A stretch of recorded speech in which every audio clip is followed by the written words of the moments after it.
कुछ बात कर लेते हैं गवर्नमेंट इंटर कॉलेज और जीआईसी की। हिंदी नाम इसका होता था, लिखा रहता था राजकीय बहुदंडी स्कूल, राजकीय इंटरमीडिएट कॉलेज, जहां का मैं पढ़ा हुआ हूं।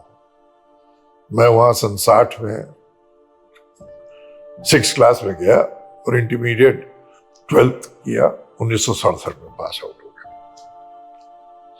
और जीआईसी की बात जो है, जितना याद करूं उतना कम लगता है।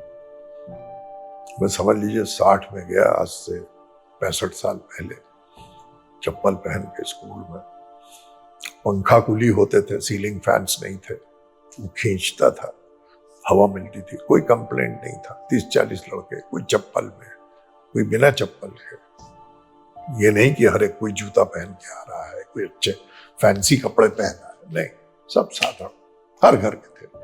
अमीर भी आ रहे हैं, गरीब भी आ रहे हैं, हर संप्रदाय के लोग आ रहे हैं। एक गजब का सौहार्दपूर्ण वातावरण था।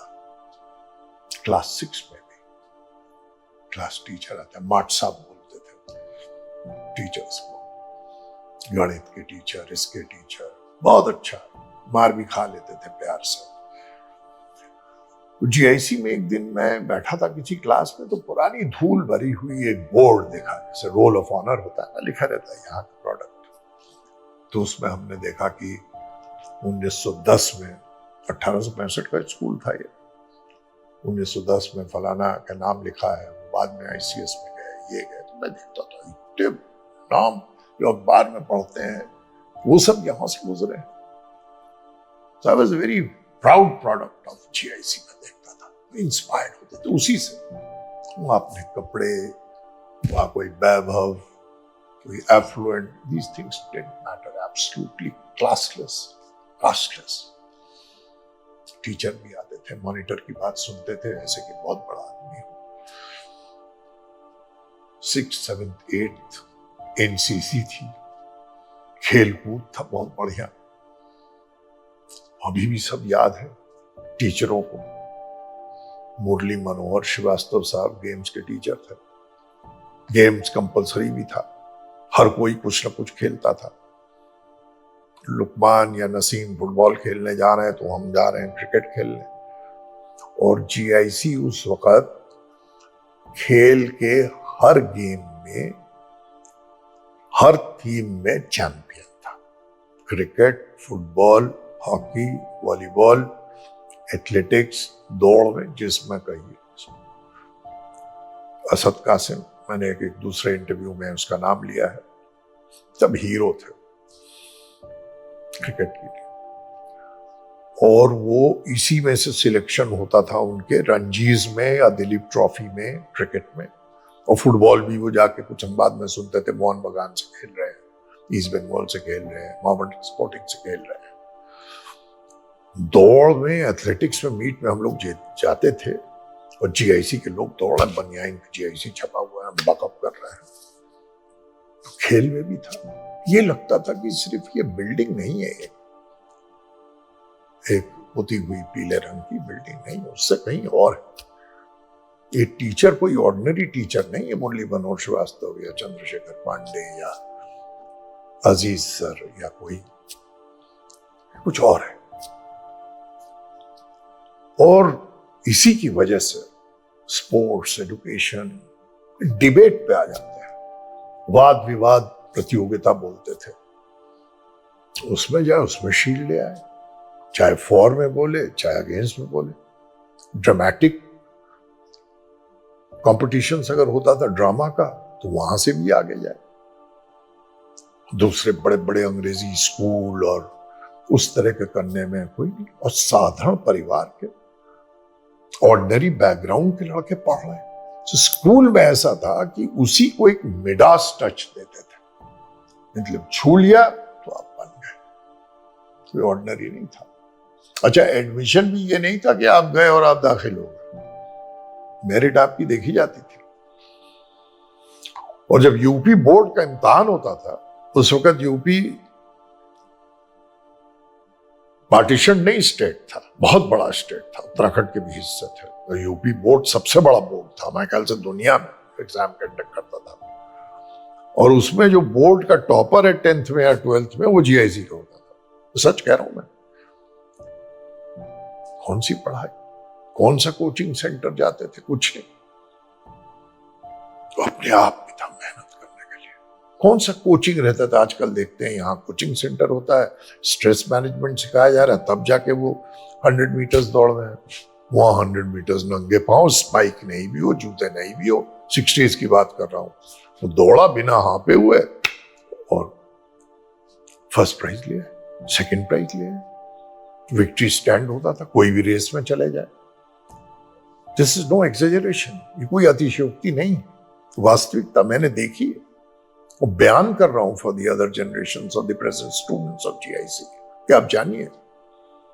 टीचर की बात देखिए, से for example Aziz sir maths पढ़ाते थे, अरिथमेटिक, पहाड़ा पढ़ा रहे और रट के उसके बाद गणित, एलसीएम, जीसीएम, डिफिकल्ट, हर एक को डिफिकल्ट लगता था, हमें भी लगता था, लेकिन इतने साधारण तरीके से पढ़ाते थे कि सब जानते थे। संस्कृत टीचर पांडे जी संस्कृत श्लोक एकदम से रट लेते थे। हिंदी, कितनी अच्छी हिंदी। अंग्रेजी थोड़ा देर से शुरू होता था, लेकिन उसके बाद भी टीचर्स जो थे गजब के। साइंस के teacher Mathur sir, Dhawan sir, biology में MC शुक्ला सर, एक से एक थे।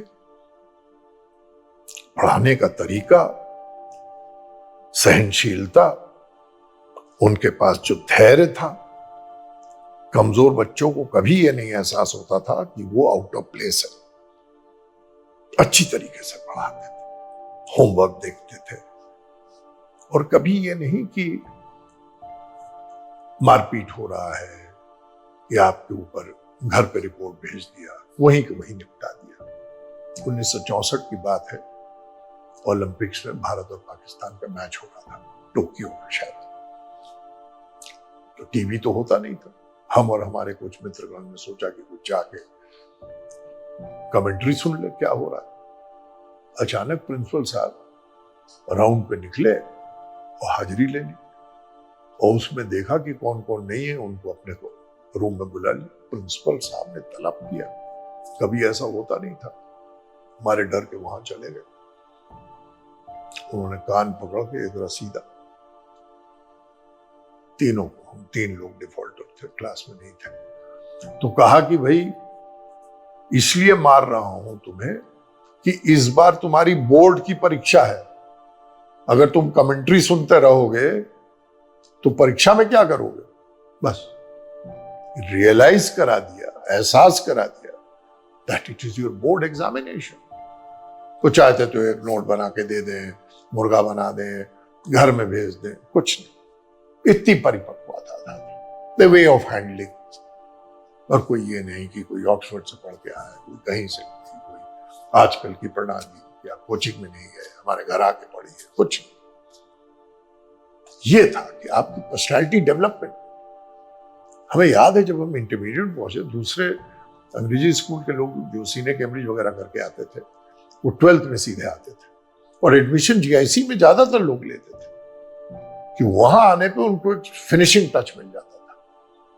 फिर हम रिजल्ट देखते थे कि वहां पे पढ़ के IITs में तमाम सिलेक्शन होता था। अगर 25 ने इम्तहान दिया तो 20 निश्चित रूप से आ जाते थे, और कोई कोचिंग सेंटर में नहीं जाते थे, कोई कोटा में नहीं जाता था ही नहीं, ये कॉन्सेप्ट ही नहीं था, और सब आते थे। तो एकेडमिक देखिए, ब्रिलियंस देखिए, स्पोर्ट्स में कंट्रीब्यूशन देखिए, डिबेट में देखिए, ड्रामेटिक्स में देखिए, रिस्पेक्ट फॉर द टीचर्स देखिए। अच्छा, मैंने अभी बात करी ऑलराउंड डेवलपमेंट। अब आप देखिए कि क्लास में 60s में एक मेटल क्राफ्ट होता था, एक वुड क्राफ्ट होता था, एक बुक क्राफ्ट होता था। 3 में से एक लीजिए। बुक क्राफ्ट में आपको बताया था लिफाफा कैसे बनाते हैं, बुक बाइंडिंग कैसे करते हैं, वो एक आपको लेना पड़ेगा। वुड क्राफ्ट में काष्ठ कला, लकड़ी से क्या क्या बना सकते हैं, अभी 8-9 के लड़के वो सीख रहे हैं हम लोग। मेटल क्राफ्ट में टीन का, लाल साहब टीचर थे, वो बता रहे हैं। तो एक क्रिएटिविटी पैदा हो जाती थी। आर्ट के टीचर थे निगम साहब, ड्राइंग करना।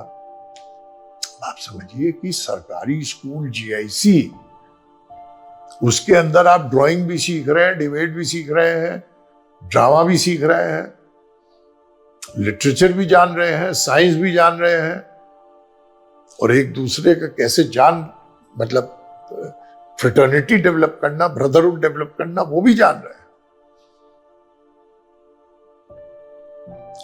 कैसे इम्तिहान के पहले सीरियस होना है वो भी जान रहे हैं। और जो कठोर कदम मान लीजिए कि टीचर या प्रिंसिपल साहब ने लिया भी, तो उससे आप कोई हतोत्साहित नहीं हो रहे हैं। You are not demoralized because he is doing good for me. और आज भी I don't regret, I recall it with great pleasure that if he hadn't slapped me, if he hadn't twisted my ears, maybe I would not have done well in my exam. तो ये अपने अपने तरीके थे और इतना बढ़िया coordination, सामंजस्य था कि we all there, कोई क्लास कटिंग, कोई बदमाशी, कोई कुछ नहीं। फर्स्ट क्लास एक्सटर्नल एग्जामिनर आना और टीचरों के साथ एक अच्छा संबंध रखना कि एक्सटर्नल आ रहे हैं तो हाउ टू बिहेव, बाहर से एग्जाम लेने आ रहा है, लेबोरेटरी में कैसे बिहेव करोगे, मौखिक अगर कुछ पूछा जा रहा है तो उसको कैसे आंसर दोगे। जो अभी कोचिंग क्लास में तमाम पैसे लेके करते हैं वो ऐसी साधारण भाव में कर देते थे। हम सब पढ़े, जब इंटरमीडिएट पास होके गए फिर यूनिवर्सिटी के एग्जाम के लिए, आगे पढ़ने के लिए कहीं भी चले गए, बड़ी दुनिया देखी, यूनिवर्सिटी में पढ़ाई खत्म करी, सर्विस देखी, वर्ल्ड की कई जगह पे पोस्टिंग हुई, लेकिन जो जीआईसी के जो वर्ष थे, फॉर्मेटिव ईयर्स से 12th तक, वो कभी नहीं भूल पाएंगे। अभी भी जीआईसी के प्रोडक्ट्स चारों तरफ फैले हैं, व्हाट्सएप बन गया है, ग्रुप्स हैं, it is very difficult to keep pace with them. लेकिन मैं इसके माध्यम से ये बताता हूं कि जीआईसी की ग्लोरी क्या थी, वो एकदम अपने टॉप पे क्या था उसमें। और कई पुराने लोग हमको तब बताते थे कि जीआईसी फ्रीडम मूवमेंट में भी जीआईसी के लोग हिस्सा लेते थे। I am not surprised. और एक से एक लेते थे, कोई हड़ताल नहीं, कुछ नहीं। 9th-10th क्लास में एक आध पंखे के लगे होते थे, इलेक्ट्रिसिटी रहे नहीं रहे, कभी भी हम लोगों ने कंप्लेन नहीं किया, न महसूस किया कि पसीना निकल रहा है। और सुबेरे प्रेयर्स, उसमें बहुत बढ़िया निराला जी की कविता डेली प्रे करते थे, वरदे वीणा वादिनी वरदे, that is Saraswati you bless us. And the students of GIC lived up to those lines, which they prayed daily, irrespective of the faith they followed. और आज इसीलिए GIC के products are successful and they are serving the mankind. Long live GIC. Thank you very much.